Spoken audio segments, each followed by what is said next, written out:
కాంగ్రెస్లో ఉన్నప్పుడు మంత్రిగా చేసి ఆ తర్వాతన వైఎస్ఆర్ కాంగ్రెస్ పార్టీలోకి వచ్చి ఎమ్మెల్యేగా గెలిచిన మంత్రిత్వ శాఖ రాలేదని బాధపడ్డటువంటి పార్థసారథి ఇప్పుడు తెలుగుదేశం పార్టీలోకి వెళ్ళి నూజివీడు నుంచి పోటీ చేసి విజయం సాధించడం ఒక ఎత్తు అయితే, ఆయనకి కీలకమైనటువంటి 2 శాఖలు, సమాచార శాఖ, రెండవది వచ్చేటప్పటికి గృహ నిర్మాణ శాఖ.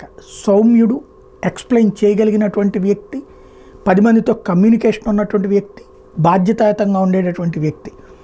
వాస్తవంగా పార్థసారథి గారు డిబేట్లలో గెస్ట్గా కూడా పార్టిసిపేట్ చేసేవాళ్ళు. ఇదివరకు అంటే కాంగ్రెస్ తరఫున మంత్రిగా లేదా ఆ రోజుల్లో మంత్రి హోదాలోనైనా ఎమ్మెల్యే హోదాలోనైనా డిబేట్లో పార్టిసిపేట్ చేయడం ద్వారా, టీవీ డిబేట్ల ద్వారా బాగా పాపులర్ అయ్యారు.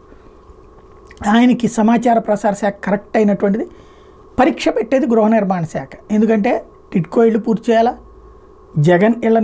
జగన్ ప్రారంభించినటువంటి జగనన్న కాలనీలు నడుపుతారా, ఇస్తారా, ఇవ్వరా, ఆపేస్తారో తేలాలి.